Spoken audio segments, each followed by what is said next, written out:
ভারতীয় যুবককে বিয়ে করতে আমেরিকা থেকে ভারতে আসা, এরপর বিয়ে করে মধুচন্দ্রিমায় নেপালে গিয়েছিল দম্পতি।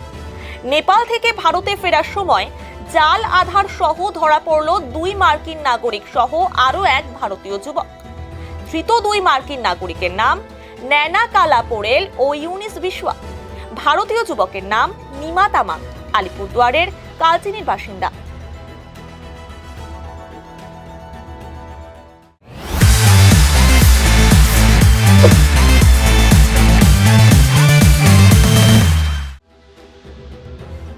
এসএসপি সূত্রে খবর, আলিপুরদুয়ারের যুবক নিমা তামাংকে বিয়ে করতে আমেরিকা থেকে ভাইজি ইউনিসকে নিয়ে ভারতে আসে ন্যানা কালাপোরেল।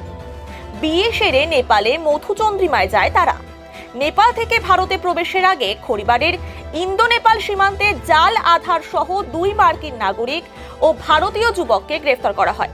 জানা গিয়েছে, গত 13 এপ্রিল বিয়ে করেছিল ন্যানা এবং নিমা তামাং। 21 এপ্রিল নেপালে যায় তারা। আলিপুরদুয়ারের হ্যামিল্টনগঞ্জ থেকে মার্কিন নাগরিকদের 10,000 টাকায় জাল আধার করা হয়েছিল বলে জানা গিয়েছে। ধৃতদের পরে খড়িবাড়ি পুলিশের হাতে তুলে দেয় এসএসপি। আজ তাদের শিলিগুড়ি মহকুমা আদালতে পাঠানো হয়েছে। গোটা ঘটনার তদন্তে পুলিশ।